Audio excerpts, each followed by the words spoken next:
Fala aí, fanático vascaíno, fanática vascaína, que bom encontrar você aqui pro nosso café. Chega deixando o seu like, mãozinha que tá aqui embaixo, que é muito importante pro nosso canal, pro nosso conteúdo, chegar a outros vascaínos.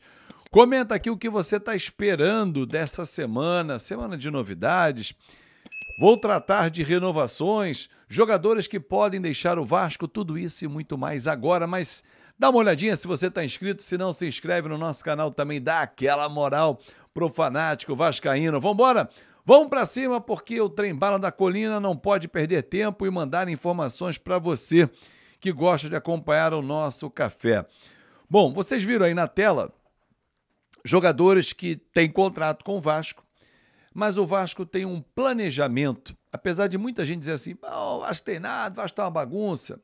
Existem muitos erros, claro que sim, mas temos que avaliar o que efetivamente acontece.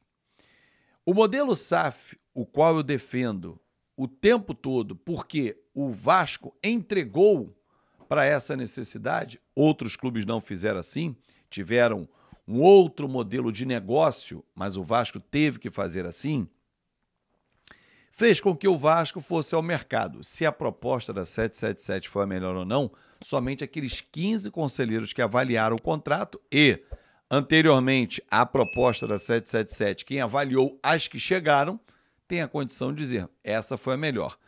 O presidente Jorge Salgado reiterou aqui no canal que sim, o Roberto Duque Estrada da mesma forma, então, como nós vamos dizer que não foram as melhores, se nós não vimos. Mas vamos lá.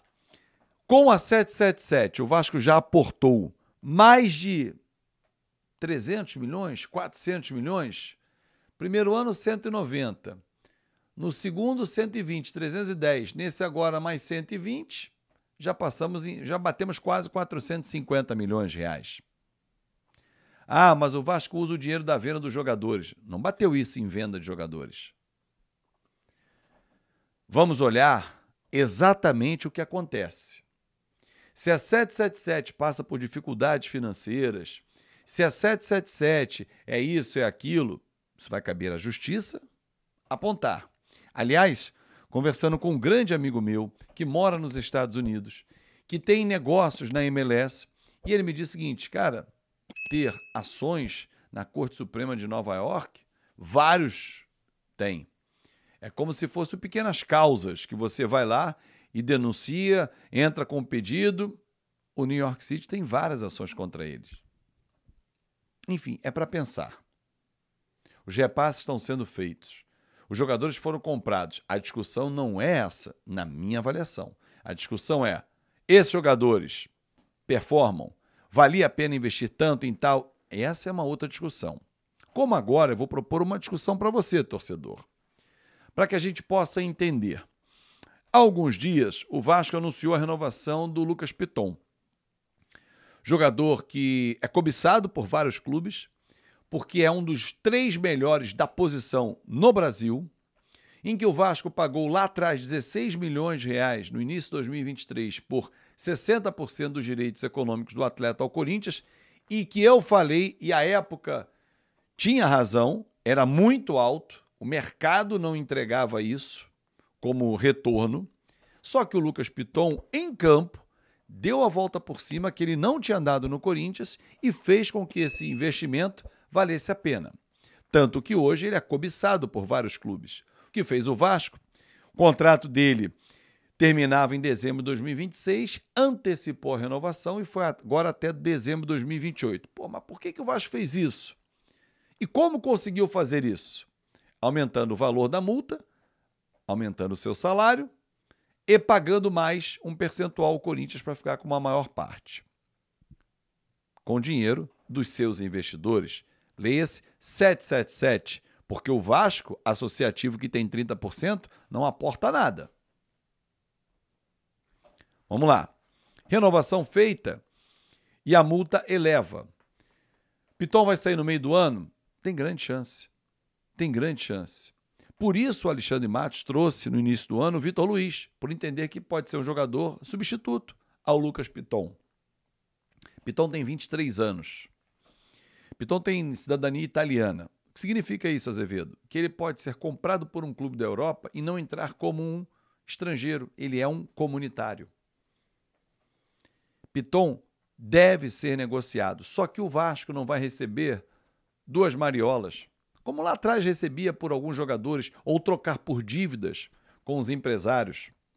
O Vasco tem condição agora de ter a melhor proposta, como foi no caso do Gabriel Peck. 10 milhões de dólares por 70% dos direitos econômicos dele, ou 85 milhões de reais pelo Marlon Gomes. Possibilidades que o Vasco só tem porque hoje tem um investidor que cacifa. Ah, mas os caras são... Meu irmão, a gente vai discutir isso aqui até amanhã. Mas que tem dinheiro entrando, tem. Mas vamos lá, vamos além. A renovação do Piton, o Vasco não tem interesse em vender o Piton. O que eu estou dizendo? Propostas vão chegar no meio do ano. Qual é o interesse do Vasco com os contratos longos? Primeiro, montar uma espinha dorsal, um elenco que tenha peças em cada setor, peças importantes e que possam ficar 2, 3, 4 anos, por exemplo, 5. E, obviamente, que elevar, no caso do Piton, a multa rescisória. Para uma negociação, o Vasco ficar tranquilo com a Vasco da Gama SAF recebendo um grande valor por essa venda. Uma venda como essa do Piton não pode bater menos de 10 a 15 milhões de euros. Não pode. 15 milhões hoje dariam algo em torno de 75, 80 milhões de reais, arredondando, para um lateral esquerdo. Vamos além. Na thumb, mostrei para vocês os próximos alvos do Vasco. Léo Jardim tem contrato até dezembro de 2025. Pô, mas está cedo, Azevedo, para conversar com ele, um jogador de 29 anos. Não está, não. A convocação para a seleção brasileira faz com que ele fique mais valorizado. E o mercado pode buscar esse jogador. E o Vasco vai fazer o quê? Com um reconhecimento ao trabalho que tem sido brilhante do Léo Jardim, melhorar a condição, passar para dezembro de 2027, o contrato dele, aumentar a multa rescisória e aumentar o salário dele. Normal. Léo Pelé, zagueiro que também tem contrato até dezembro de 2025. 28 anos. O Vasco tem o mesmo interesse, ampliar até dezembro de 2027 com ele, pelo menos, mais 2 anos. Com isso, garantir goleiro, zagueiro, lateral esquerdo, a defesa com jogadores de contratos longos. Aí entram em 2 questões, Medel e Payet. Medel tem contrato até dezembro de 2024, ou seja, até o fim desse ano.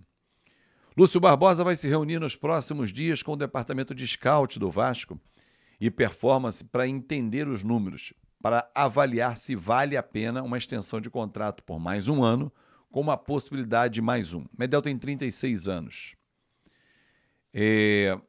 Vale a pena 2 anos com Medel? Não enxergo. Um jogador que vai chegar a 38, 39 anos no fim do contrato, não enxergo como ideal. Talvez mais 1 ano, não faria agora. O caso do Medel, para mim, seria um caso que o Vasco deveria esperar mais para o meio do ano, para o final, ali no mês de setembro, e acompanhar a performance dele. Hoje, o Medel não está em alta. Ele é um importante jogador para o elenco do Vasco, é um líder, é o capitão do time, mas tecnicamente não está performando o que dele se esperava. Como foi no ano passado na zaga com o Maicon. Por isso que eu acho que seria assodado, apressado, renovar o contrato dele para mais 1 ou 2 anos. Nesse momento. Payet completa 37 anos na próxima sexta-feira. Está feliz da vida no Vasco, tem contrato até junho do ano que vem, mas o Vasco quer fazer uma extensão com ele. Pô, mas é o mesmo caso do Medel, Fábio. 37, foi 38 para 39, renova o quê? Mais 1 ano e meio. Leva até dezembro de 2026. Depende da performance dele. Não vale a pena esperar o fim do ano também para conversar com o Payet, para entender, Payet, e aí, que tal? Quer ficar mais um tempo no Brasil? Mais 1 ano e meio? Teu contrato vai fechar em junho, vamos fazer ele até dezembro de 2026, se ele estiver entregando. Hoje, são todos jogadores importantes para o Vasco. Léo Jardim, goleiro da seleção brasileira, Léo Pelé, que acho nesse momento é um jogador para ficar à disposição do Ramon num banco de reservas. O Maicon, para mim, deveria ter uma sequência na zaga do Vasco. E pode ser até ao lado do Medel, o Medel melhora. Mas hoje, no formato que está, o Medel não é titular no meu time, com essa zaga formada. Medel e Payet, para mim, seria um caso de esperar mais para o meio do final do ano para uma conversa de renovação.